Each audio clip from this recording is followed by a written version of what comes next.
How do you sell your house quickly while still getting the best price? Selling a house can be a complex and daunting process, but with the right strategies, you can expedite the sale and secure the best price for your property. Whether you're a seasoned homeowner or a first-time seller, these top 3 tips will guide you through the process of selling your house quickly and at the optimal price. Hire a trusted and experienced agent. A professional and experienced agent can make all the difference in how smoothly the selling process goes and how successful you are in getting the best possible price for your property. Experienced agents have an in-depth understanding of the local real estate market and are skilled negotiators who can advocate for your interests. Improve indoor and outdoor visual appeal.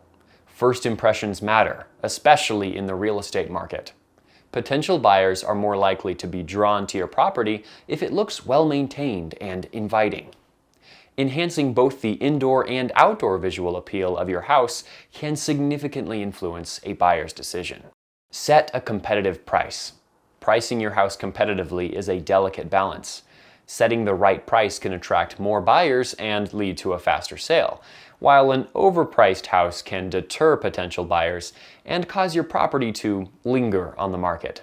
It's essential to work closely with your real estate agent to determine an accurate and competitive asking price.